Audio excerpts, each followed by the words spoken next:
What could be better than boba? What about a gigantic boba? I made this giant boba cake 2 years ago, and it continues to be the cake that I get the most questions on. My name is Huiwen, and today I'll be recreating this giant boba cake for this behind the scenes video, but with a twist. First, we're going to make the big boba balls. I'm using Coke to make it easy, but feel free to make brown sugar flavored balls too. The kind of brown sugar that the boba places use is called muscovado sugar, and it has that really nice toasty flavor. But whatever you end up doing, you'll need 2 tablespoons of gelatin for every 1 cup of liquid. Let the gelatin bloom and heat to dissolve. You can do it over the stovetop, or I just microwaved mine. Pour the hot liquid into these silicone molds. The one I'm using here forms 1-inch spheres. I have a link to the supplies I'm using in the video description below. I ended up making 4 trays of these and put them in the fridge to firm up. Once the balls are firm, you can pop them out of the mold. These are super easy and super satisfying to make. To make the whole spheres, I heated up a small pan on the stove for a few minutes. What you want to do is just melt a tiny bit of the flat surface and adhere it to another half. I learned this while watching someone make chocolate spheres, and the same technique works perfectly here. So while those go back in the fridge to chill, I'm going to make the template for the cup. I'm using this small cup as a starting point. Figure out how wide or narrow you want the cup, then trace the shape. Then I'm going to blow this up in Photoshop so we can make the template for the giant cup. The cup will be made from cake board and acetate. Trace a template and cut things to size. These are 2 sheets of 12-inch acetate that I'm just joining together with packing tape. I should have left some extra acetate at the ends to account for some overlap, but I was able to adjust everything to make it fit. Cut out those 2 shapes, then tape everything together. This part is a little finicky. I use regular tape just to, hold things together first, and then use a really good seal of packing tape around the bottom, the seams. This is important so that the tea you're going to pour in later is not going to leak out.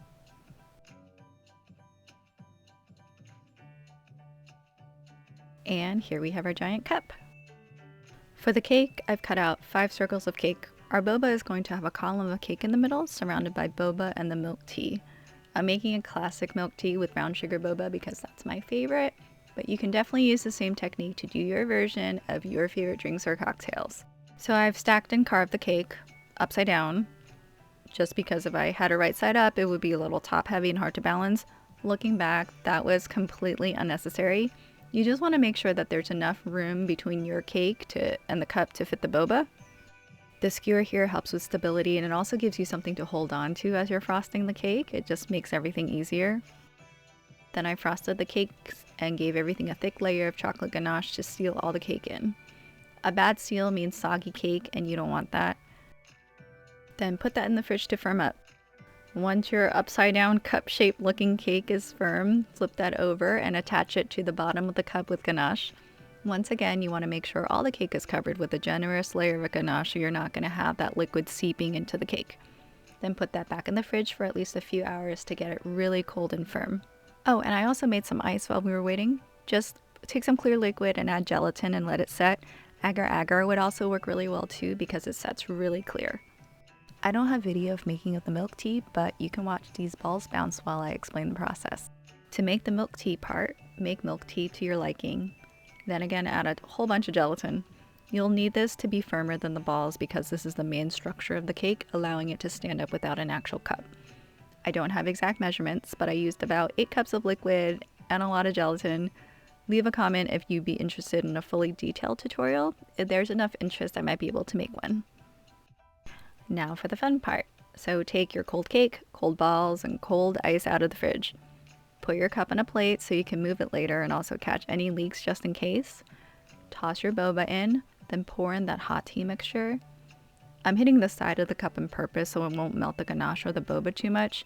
You want to work quickly at this point because you want this back in the fridge to start cooling down as soon as possible to keep it from melting all the boba away. Then top it with your ice and back into the fridge it goes.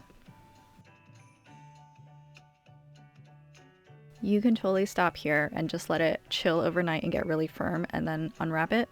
But I decided to try to put some cheese foam at the top. I mixed together some cream and sugar and of course some gelatin, heated and blended that all together with an immersion blender to make it frothy.